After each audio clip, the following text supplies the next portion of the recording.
روزے کی حالت میں جمع ہوتے ہیں اور شام کو مائیں اور بہنیں، بزرگ خواتین، بزرگ لوگ، سفید ریش بزرگ لوگ گھروں کو خالی واپس جاتے ہیں، بدوائیں دیتے ہوئے واپس جاتے ہیں اور ان کا روزہ ہوتا ہے۔ میرے اوگی کے لوگوں ذرا سوچو، جب وہ ماں گھر میں پہنچتی ہے ان کے بچے ہم سے پوچھتے ہیں ماں کیا آپ ہمارے لیے آٹا لائی ہو؟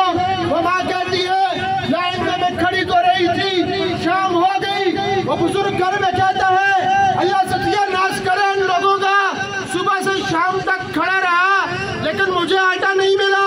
وہ جوان جو لائن میں کھڑا ہوتا ہے رات کو جا کر اپنے بزرگ والدین کو، اپنے بھائیوں کو، اپنے گھر والوں کو کہتا ہے، گھر والے آس میں ہوتے ہیں یہ آٹا لائے گا لیکن بدقسمتی سے آٹا نہیں ملتا۔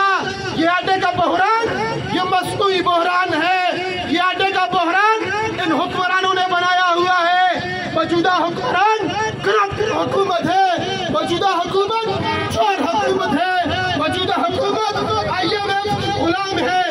جماعت اسلامی چاہتی ہے، جماعت اسلامی کا امیر سراج الحق یہ چاہتا ہے کہ اس پاکستان کو ہم IMF سے آزاد کریں گے، اس پاکستان کو امریکہ کی غلامی سے آزاد کریں گے، اس پاکستان کو IMF کی غلامی سے آزاد کریں گے، اسلامی فلاحی اسے ریاست بنائیں گے جہاں پر غریب کی تذلیل نہ ہو، جہاں پہ جو بزرگ ہیں ان کو الاؤنس ملے، جہاں پر نوجوان ہیں ان کو روزگار کے لیے قرض ملے، جہاں پر بچوں کو تعلیم مفت ملے، جہاں پر ہسپتال میں علاج مفت ہو۔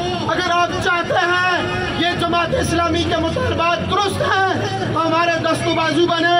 کیا جماعت اسلامی کے یہ مطالبات درست ہیں یا نہیں ہیں؟ کیا جماعت اسلامی چاہتی ہے آٹا سستا ہو؟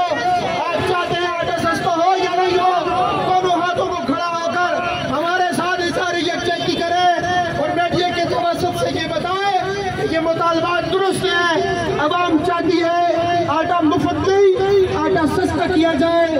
میں ملتمس ہوں ہمارے جو الخدمت پاکستان قاضی لودھی کے نائب سرپرست اعلیٰ ہیں قاضی محمود صاحب، ان سے گزارش کرتا ہوں کہ وہ آئیں اور اپنے خیالات کا اظہار کریں۔ جناب قاضی محمود خان